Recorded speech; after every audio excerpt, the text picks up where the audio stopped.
Olá pessoal, tudo bem? Eu sou Rodrigo Oliveira, professor aqui do programa em Fisioterapia e Funcionalidade, e eu vim aqui para falar para vocês hoje sobre a análise de sobrevida, uma análise estatística que nós utilizamos muito pouco, mas que vem crescendo bastante, né?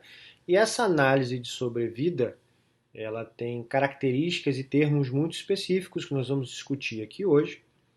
Ela vem crescendo bastante, principalmente quando se trata de desfechos binários e com a variável dependente o tempo.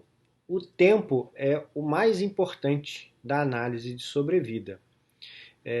A análise de sobrevida, ela tem esse nome, ou de sobrevivência, ela tem esse nome porque muitos estudos tratam a análise de sobrevida pelo desfecho dicotômico morte, o evento morte. Então, por exemplo, se, é, em grandes populações nós podemos analisar, por exemplo, o efeito de uma doença sobre a vida, né? Então, a gente consegue determinar qual é o tempo, né, o curso natural de uma doença pelo tempo, pelo desfecho morte, tá certo? Então, se dá, né, obviamente, esse nome pela frequência que se usa essas análises para analisar a sobrevida ou a sobrevivência dessa população. Show? E sendo o tempo a variável dependente, né, ele resolve um problema que é o problema do follow-up. Muitos estudos tinham a perda de amostra por follow-ups muito grandes e os indivíduos não conseguiam atingir, eles eram censurados, né, o tempo pré-determinado. E a análise de sobrevida ela consegue fazer uma análise tempo dependente, aproveitando independente do momento que o indivíduo deixa a análise, ou seja, ele é censurado ou então ocorre o evento, então ele é aproveitado pela análise estatística, tá? Então é interessante entender a análise de sobrevida como uma forma de resolver problemas de follow-ups longos também. A análise de sobrevida ela é feita, como eu já listei aqui para vocês, em uma função que dá ao longo do tempo, onde você tem um tempo pré-determinado inicial e um tempo pré-determinado final. E esse intervalo aqui é t mais a variação do tempo, tá? A variação de t. E aí a gente vai ver isso com bastante calma. Se eu, para além de querer fazer uma análise de sobrevida, quero comparar grupos, por exemplo, eu posso ter o tratamento A versus o tratamento B para uma doença. E aí eu percebo que ao receber o tratamento A, os indivíduos têm menos eventos ao longo do tempo. Ou seja, morrem menos se o evento for a morte, quando comparado ao tratamento B. Significa que o tratamento A ele dá mais sobrevida aos sujeitos da análise em determinado tempo, que é predeterminado pelo estudo. Tá certo? Então é interessante a gente entender isso, e quando se faz essa comparação entre pelo menos dois grupos, a análise de sobrevida ela tem uma análise chamada Kaplan-Meier. Tá? E quando se quer associar análises de associação multivariadas, essa análise chama-se Cox Regression.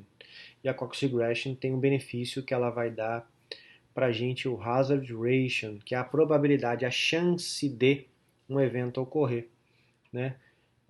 Um evento ocorrer num determinado tempo. Então é bastante interessante a gente entender a análise de sobrevida, mas sobretudo o Kaplan-Meier, que vai dar o log rank, que seria comparado de uma maneira bastante vulgar aqui ao p-valor, e a Cox Regression, que vai dar o Hazard Ratio, que seria a chance de alguma coisa acontecer. Numa análise convencional, seria o Odds Ratio, ou o risco relativo, o OAD ou ORR. Tá bom? Então, nós vamos discutir um pouquinho sobre essas análises e tentar entender o que a gente pode, na nossa área, no nosso programa, aproveitar a análise de sobrevida. Então, eu vou tirar minha câmera aqui para ficar um pouco melhor, para a gente poder discutir com calma. E só reforçando que o estudo de sobrevida tem dados relacionados ao tempo. A variável dependente é o tempo. O que importa aqui é o tempo de ocorrência de um determinado desfecho de interesse, né? Eu citei muito a morte, mas o desfecho não necessariamente precisa ser uma falha. Ela pode ser, por exemplo, um acontecimento. Você pode pré-estabelecer que o evento seja, por exemplo, a melhora funcional em determinado nível. O importante é que você tenha um cut-off, um ponto de corte bem claro para definir quando é que o evento ocorre. Porque morte é morte, não tem dúvida, né? O indivíduo morreu, ponto, ocorreu o evento naquele determinado tempo. Quando se fala, por exemplo, em padrões funcionais, você pode determinar isso. Quando o indivíduo atingir numa escala 80% desse padrão, é o evento. Né? Só que aí você tem que lembrar que você tem que avaliar esse desfecho várias vezes ao longo do tempo. Isso é muito importante a gente entender. Certo? Eu, por exemplo, utilizo esse desfecho avaliando dor. Então, nós temos a avaliação inicial, no tempo inicial, e quando o indivíduo atinge, por exemplo, entre 50% e 60% de redução de dor, é quando ocorre o evento. Eu tenho um estudo que eu vou mostrar para vocês daqui a pouco. Então, a gente precisa pré-definir o tempo inicial e o tempo final do estudo. Né? Entendendo que quando se trata de doença, por exemplo, né, que a gente está falando do desfecho, a falha sendo a morte, a gente pode ter indivíduos com diferentes, entrando no estudo com diferentes momentos, né, do estágio da doença. Então, isso talvez tenha que ser considerado como o tempo inicial e o tempo final. Tá? Normalmente é o diagnóstico, o tempo inicial, mas que pode variar. Então, são processos que precisam ser bem definidos quando o indivíduo entra e qual o tempo que ele cursará dentro da pesquisa. Tá? Falando de termos, que são termos mais relevantes e mais importantes para a gente, o evento é uma variável que precisa ser binária, 0 ou 1, ou tem ou não tem o evento. Então, por exemplo, a morte, a falha, uma doença ou um ponto de corte bem definido, como eu já citei para vocês. O tempo, o interessante é que quanto maior o número de unidades ao longo do tempo, melhor a sua análise. Então, por exemplo, em vez de a gente trabalhar um tempo pré-definido de um ano, a gente considerar uma análise mensal, ou seja, você vai fazer uma análise em janeiro, uma em fevereiro, uma em março, nós teremos 12 análises, correto?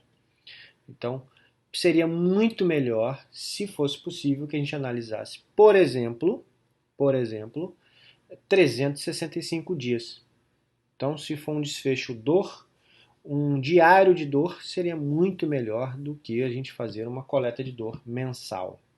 A gente conseguiria ter melhor sensibilidade para observar as funções de hazard, as funções de sobrevida, para identificar como é que se comporta o evento ao longo do tempo. Mas o mais interessante é que essa análise, para além do evento e o tempo, ainda tem um termo chamado censura. É porque, por exemplo, lembra que eu falei que se resolve a questão do follow-up? Eu posso ter, por exemplo, um indivíduo que morreu, certo? No meu estudo, que eu estava estudando determinada doença, só que ele morreu por outro motivo, certo? Por exemplo, foi atropelado.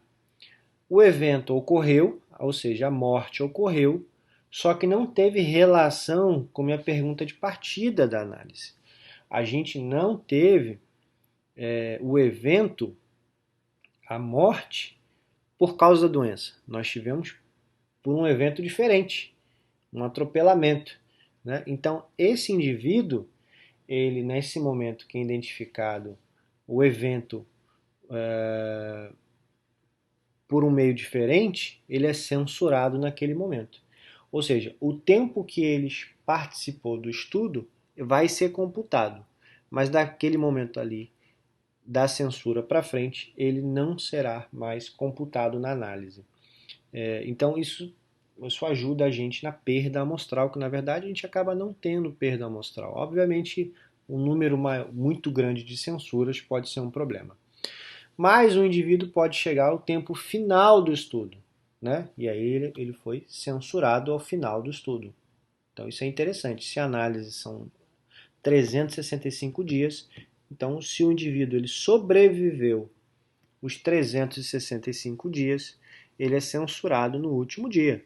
Ou seja, ele terminou o tempo integralmente sem a ocorrência do evento. Tá bom?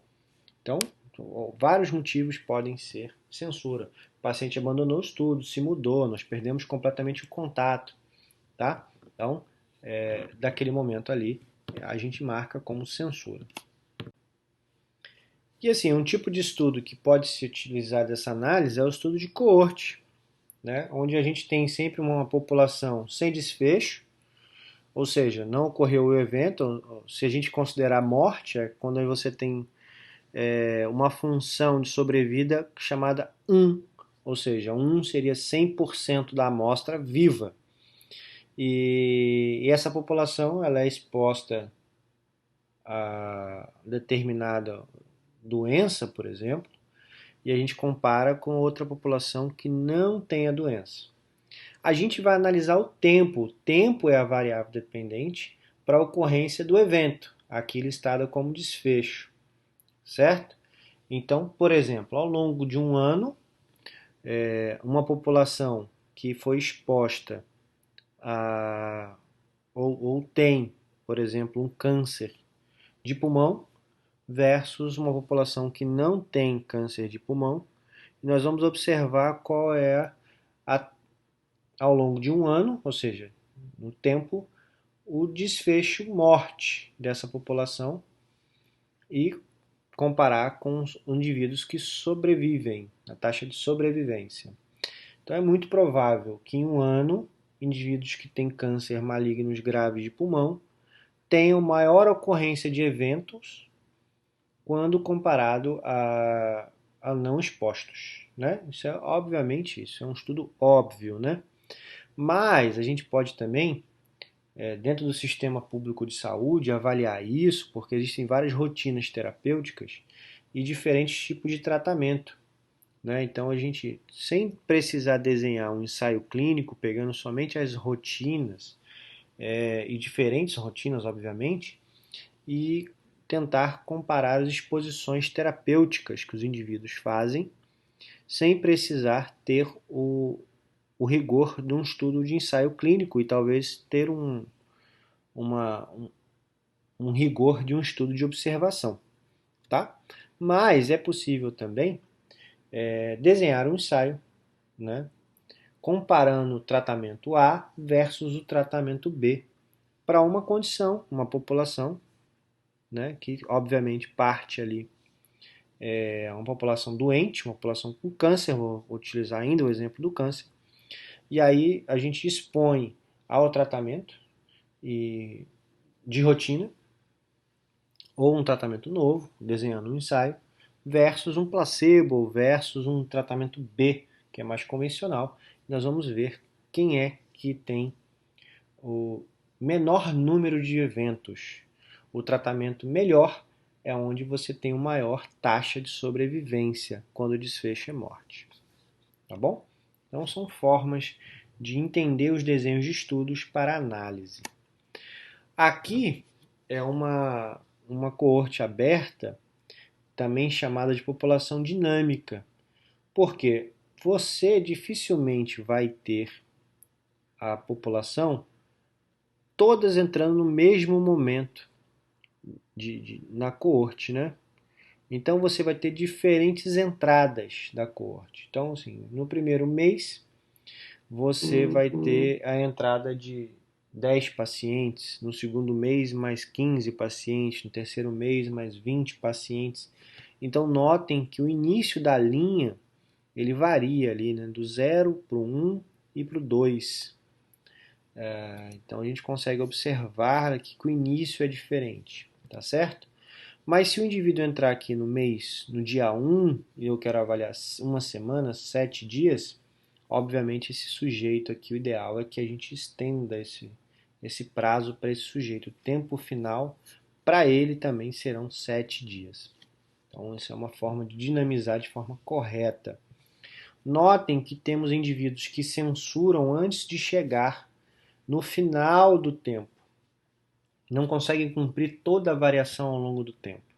Né? Então, nós temos esse primeiro indivíduo aqui que teve alguma mudança do processo. Então, ele foi censurado no tempo, mesmo sem a ocorrência do evento, certo? Temos esse indivíduo que teve morte por outro evento. Então ele morreu, mas não foi por causa do evento analisado no nosso estudo. Então aqui ele é censurado, né, no dia 3, no mês 3 aqui. Mas observamos aqui que esses dois indivíduos do grupo exposição, né, foram censurados aqui pela falha, na verdade ocorreu o evento, e esse indivíduo no grupo não exposto ocorreu o evento. Se a gente fizer uma análise rápida aqui, nós temos, olha, pelo menos 2 indivíduos não expostos que chegaram ao tempo final e somente um indivíduo que entrou depois da análise que chegou ao tempo final, certo?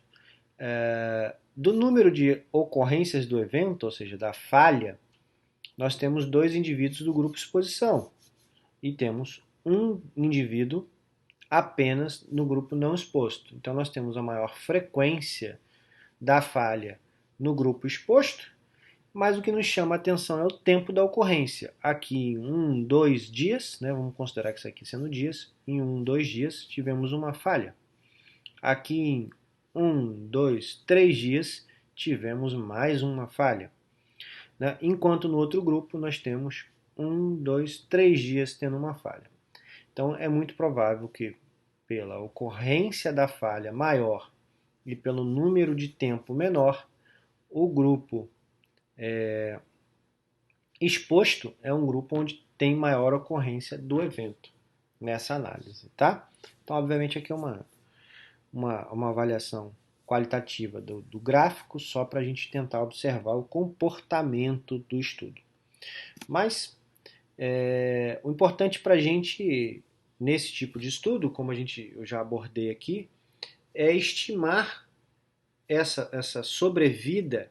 Entenda o termo sobrevida como uma coisa que pode ser positiva ou negativa, mas o que mais importa para a gente é num determinado num determinado tempo desse evento, tá? Então, sempre quando se fala de análise de sobrevida de Kaplan-Meier, de Cox Regression, temos que considerar eventos binários ao longo do tempo, tá?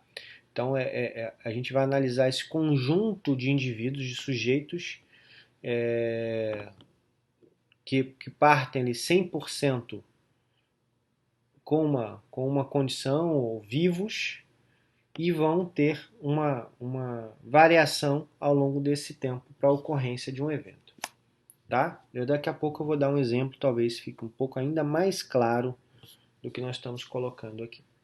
E aí essas análises vão dar para a gente uma probabilidade do sujeito ter o evento, ou ter a chance do evento. Né?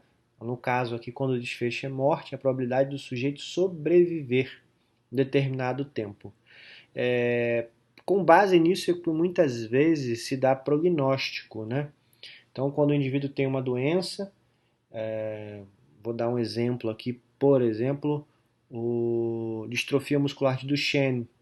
Então, ao longo de um tempo ali de 20 anos, nós sabemos que existe uma probabilidade muito alta do sujeito que tem essa condição de morrer, né, antes dos 20 anos de idade. Né? Então, essa é uma probabilidade, porque a gente sabe que o evento muitas vezes ocorre ali entre 12, 13, 14, 15 anos de idade do sujeito. Né? Então, quando se tem essa condição, já sabe que a probabilidade do sujeito não sobreviver ao longo deste tempo é muito alta, porque a ocorrência do evento, né, ocorre principalmente no início da segunda década de vida, ao meio da segunda década de vida. Tá ok? Então, teoricamente, para a gente, nós vamos ter essa probabilidade de sobrevida como definição fundamental para análise, e nós vamos ter as curvas de sobrevida. Tá? Então, essa probabilidade sendo 1 para o tempo zero, a probabilidade sendo 1, ou seja, quando se pensa em indivíduo sobreviver no tempo zero, significa que todos os sujeitos eles estão vivos no início da análise. Né? Isso é meio óbvio. O tempo zero é o tempo inicial do estudo, certo? E a gente precisa entender que naquele momento ali a gente tem que ter 100% das nossas amostras vivas. Quando o desfecho é morte, isso é óbvio. Mas quando o desfecho, por exemplo, é redução de dor, a gente não pode ter indivíduos sem dor na análise inicial. Né? A gente precisa ter pacientes, 100% dos pacientes com quadro doloroso, para a gente analisar a redução da dor ao longo do tempo. Tá certo? E o interessante que quando se fala no desfecho morte, voltando para o desfecho morte, ao longo que passa o tempo caminhando ao infinito, a probabilidade de a gente sobreviver diminui. Então, a probabilidade ela tende a zero quando o tempo é infinito. Ou seja, à medida que o tempo passa, né, a sobrevida tende a zero. Ou seja, quanto maior o tempo, menor a chance da gente sobreviver. Tá? Porque, obviamente, quando o desfecho é morte, uma única certeza da vida é que nós vamos morrer em algum momento. Então, por exemplo, se a gente avaliar isso em anos e colocar isso em 150 anos de análise, os indivíduos, aos 150 anos de análise, provavelmente a probabilidade vai ser zero, ou seja, todos os sujeitos da análise vão estar com a ocorrência do evento, que é a morte. Tá bom? Então, essa é uma tendência interessante. Então, a probabilidade no tempo zero é 1, ou seja, é 100%, e quando o tempo tende ao infinito, a probabilidade é zero, ou seja, todo mundo tende a ter ocorrência. Mas, nós estamos falando do desfecho morte. Quando o desfecho é, por exemplo, redução de dor, né, não necessariamente quando o tempo tende ao infinito, né? Quanto o tempo passa, a dor reduz. Não, nem sempre isso acontece, né? Principalmente nos pacientes com dor crônica. Então é interessante essa descrição para a nossa especificidade, né? Para o nosso tipo de pesquisa na área da fisioterapia e educação física. E aí nós entramos numa análise que é mais interessante, né? Menos filosófica e mais direta, que é a Kaplan-Meier. Essa análise é uma análise do segmento do tempo, mas que observa conjuntos de eventos, ou seja, a gente vai comparar um grupo com o outro. Né? Ela também permite censuras, mas principalmente comparação entre grupos. Né? Mas só que ela não permite covariar, né? Não dá para a gente fazer análises de covariação, principalmente múltiplas, né? Que aí nós teríamos que usar a Cox Regression, que é a próxima análise. Então essa análise de Kaplan-Meier, ela é muito interessante, né? E nós vamos vê-la aqui. E ela vai nos dar já o hazard, a função de hazard. Essa função de hazard ela é inversamente proporcional à função de sobrevida. Então, quando ao longo do tempo, se a função de sobrevida tende a cair, a hazard function tende a subir. Né? Elas são inversamente proporcionais. Porque a função de hazard ela se manifesta de acordo com uma incidência acumulada. Né? Então, ou seja, quanto maior o número de eventos, maior é a função. E a sobrevida é o contrário, normalmente. Né? Quanto maior o número de eventos, menor a sobrevida. Então, enquanto uma desce, a outra tende a subir. Então, está aqui para a gente observar. Né? A de cima, que é a função de sobrevida, a gente nota que tem aqui, ao longo do tempo, o tempo zero, a gente sempre parte do 1, ou seja, 100% dos pacientes estão aqui, e ao longo do tempo a gente vai tender a zero. Tá? Então notem, que cada vez que ocorre um evento, então aqui no tempo x analisado aqui deve ser 10, olha como é que a linha cai, né? Significa que esses sujeitos, eles tiveram a ocorrência do evento. Toda vez que a linha cai, é que nós tivemos ocorrência de evento. O evento ocorreu, o evento ocorreu. Então aqui no tempo 20, ou um pouco mais de 20 aqui, ó, nós temos metade praticamente da sobrevida, 0,5. Ou seja, metade dos sujeitos já tiveram ocorrência do evento. Aqui em 25, por exemplo, quase 30, né, nesse tempo.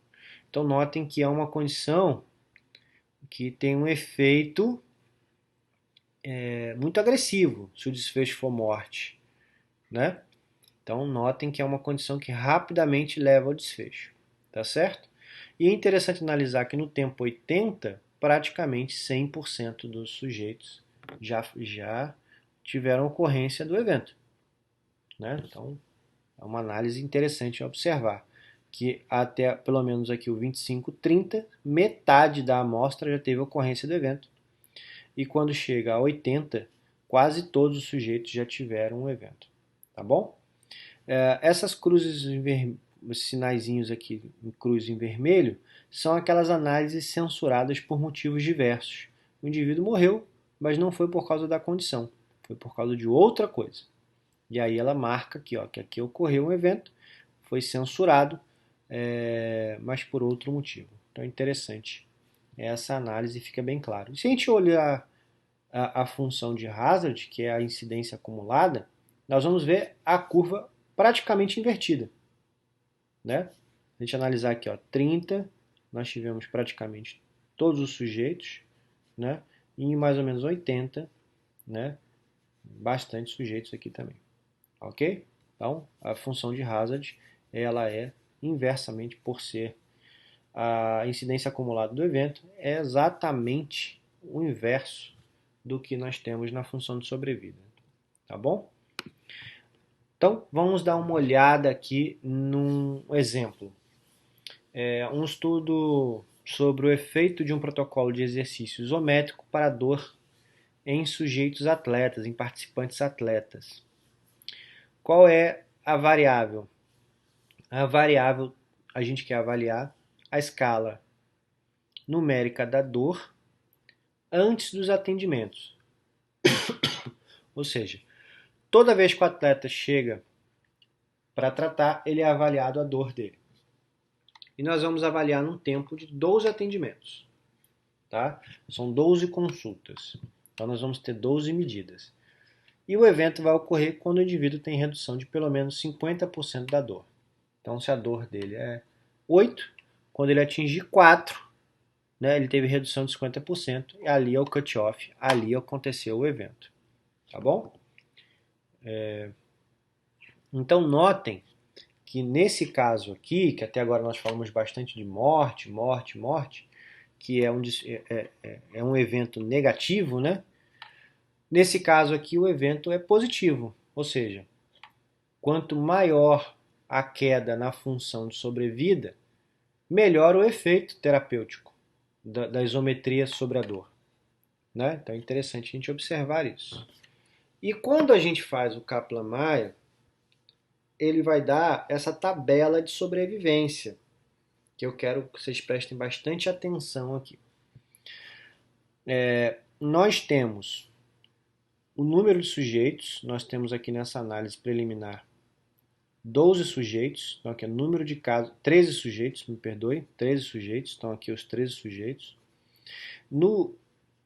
Na hora, no tempo 1, tá, nós tivemos já na primeira consulta 3 sujeitos com o evento acontecendo, tá bom? Que o evento aconteceu para o sujeito 1, para o sujeito 2, para o sujeito 3.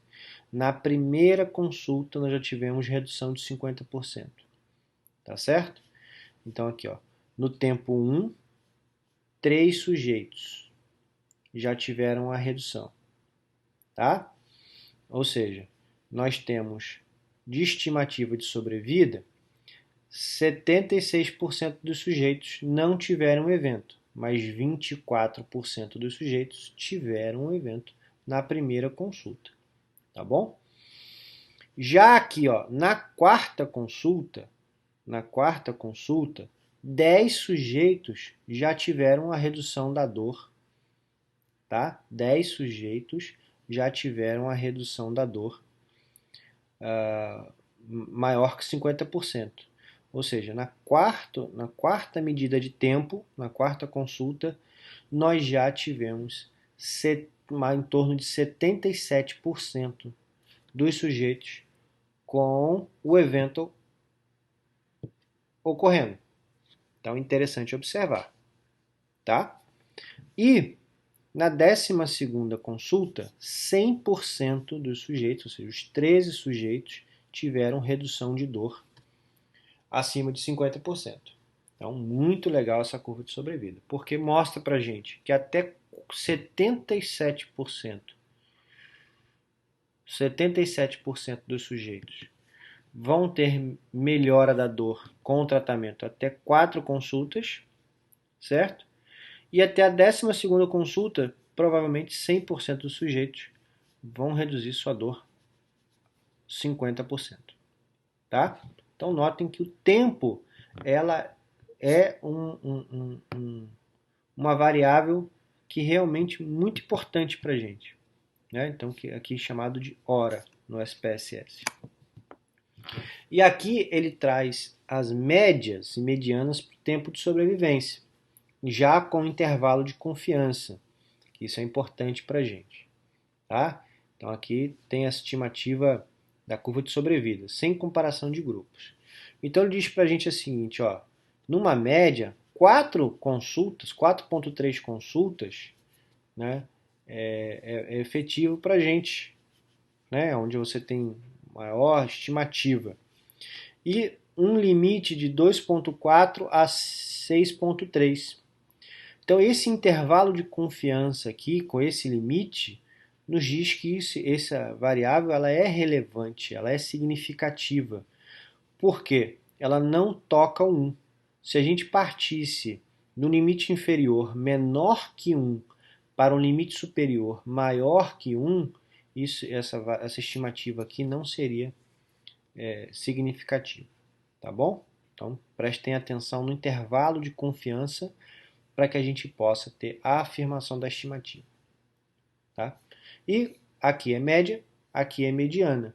Como o 4 ali foi muito relevante, então aqui nós temos também na mediana, muito comum utilizar a mediana nesse tipo de estudo. E olha a função de sobrevida do estudo aqui, que legal. A gente começa, né, na função de sobrevivência aqui, 100% dos sujeitos com dor.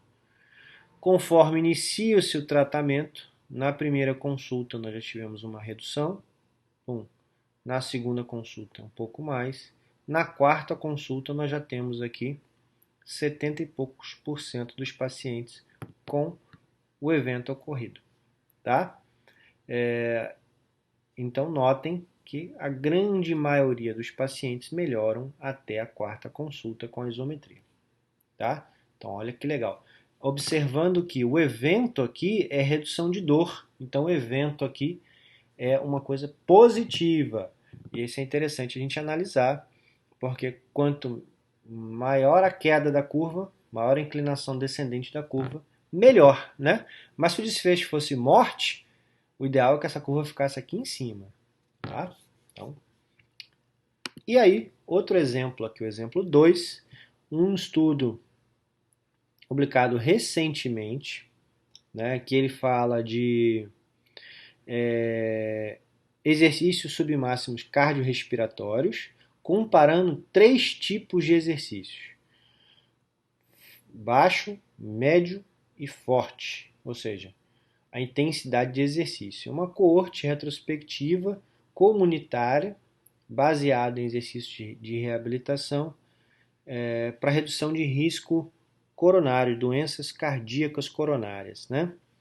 Então, olha que interessante. Ao longo dos anos, aqui nós estamos falando de 5, 10, 15 anos, 20 anos, né? Eles acompanharam esses sujeitos e viram que ao longo desses 15, 20 anos de análise, exercícios mais intensos, né, diminui a chance de morrer. Olha que legal. Quando comparado a exercícios cardiorrespiratórios de baixa intensidade. Porque aqui o desfecho é morte. Então, significa que quando cai, é uma morte, né, que ocorreu. Então, quanto mais se tem a linha lá em cima, melhor para a gente. Tá? Notem-se que nós temos esses tracejados aqui ao longo da curva, são censuras, são pessoas que morreram por outro motivo. E isso ocorre muito no final da curva, não ocorre no início, né? Provavelmente morreram por outros desfechos, outros tipos de doença, né? Dentro da análise que eles fizeram. Então, só para quem está aí pós-quarentena querendo fazer exercício, exercício de alta intensidade reduz mais o risco do exercício de baixa intensidade. Tá? Então, interessante a gente observar a diferença entre essas curvas. Tá? Mas para a gente ter a certeza para comparar essas curvas, lá ele vai dar um teste chamado teste de log rank, né? Que é uma forma de a gente ter um valor de diferença entre uma curva e outra. Tá? O log rank, o hazard ratio, ele está para o odds ratio e para o risco relativo. Né? O log rank, ele substitui, por exemplo, o teste T, o ANOVA, né? Dentro dessa comparação. É um paralelo que se faz aqui. Tá? Então, o log rank ele é melhor para analisar o início da curva. Tem o Breslow, que é o peso maior, tá ainda no início do segmento, e o teste Taronio-Arrow, que é mais para o final do segmento. Muitas vezes os estudos apresentam os três, mas sempre apresentam o log rank. Nem sempre apresenta o Tarone, nem sempre o Breslow, mas sempre o log rank. Tá bom? O log rank é certamente a forma de comparar as curvas mais eficiente, mais efetiva a nível de estatística. E por último, e não menos importante, a análise multivariada, a regressão múltipla, que aqui para a gente na curva de sobrevida chama-se regressão de Cox ou Cox Regression. Né? Então ele vai criar na Cox Regression um modelo de risco para a gente conseguir calcular taxas de associação, né? Seria o odds ratio ou o risco relativo. Então é bastante interessante, né, essa metodologia. Eu já utilizei em alguns estudos de prevenção, por exemplo. Né? Então um grupo fez em um ano prevenção individualizada e no outro fez prevenção tipo vacina. Ou seja, no primeiro, em um ano, o indivíduo recebeu estratégias preventivas individualizadas, baseadas numa avaliação feita individualmente, né? Cada um com uma estratégia de exercício específico. E o outro grupo simplesmente fez o exercício, né? Todo mundo fez os mesmos exercícios e tal. Então, a gente vai colocando ali a ocorrência da lesão, a gente vai colocando na análise idade, sexo, tá? Modalidade esportiva dentro da análise da multivariada, e ela vai conseguindo nos dar a chance da estratégia prevenir a lesão, né? Qual é o fator protetor. Então é interessante a gente analisar os hazard ratio. E aí olha que interessante. Quando o HR, o hazard ratio, é igual a 1, significa que não houve diferença. Então, por exemplo, no exemplo que eu dei aqui da prevenção, se o hazard ratio der 1, significa que a estratégia individualizada ela é igual à estratégia que a gente faz estilo vacina, igual para todo mundo, tá? Mas se, por exemplo, a gente tem um hazard ratio 5 e o valor de referência é o grupo vacina, significa que o evento tem 5 vezes maior chance de ocorrer do que o grupo referência. Então, por exemplo, aqui, se eu considerei o grupo vacina referência e o hazard deu 5, significa que a estratégia individualizada fracassou. Eu tive 5 vezes maior chance de ter a lesão, tá? Então, mas se deu abaixo de 1, por exemplo, aqui 1/5, 0,2, significa que existe um fator protetor. Os indivíduos expostos à estratégia individualizada têm 5 vezes menor chance, tá, de ter lesão quando comparado ao grupo de referência, ao grupo aqui considerado referência na estatística, né? Que no caso aqui do meu exemplo seria o grupo vacina, tá? Então observem o comportamento do hazard ratio, tá? Façam essa análise, mandarei outros vídeos aqui complementares para ver o passo a passo de como realizar essa análise, mas ela não é difícil de ser feita. Vai ali, Analyzer, análise de sobrevida, e é praticamente intuitiva a análise, tá bom? Quando se faz a Cox Regression, o importante é identificar quem é o fator de referência. Então, assim, obviamente sempre teremos que comparar grupos, no caso, né? Ou modalidades, ou sexo, dentro da análise. E aí você sempre vai ter que indicar qual é a referência. Que, por exemplo, quando a gente considera assim, lesões ou mortes em homens e mortes em mulheres, a gente vai ter que indicar qual é a referência, homem ou mulher, né? Na categórica ali. Então você vai indicar, por exemplo, que o fator referência é homem. Então, se o homem morre mais do que a mulher, o hazard ratio vai dar acima de 1.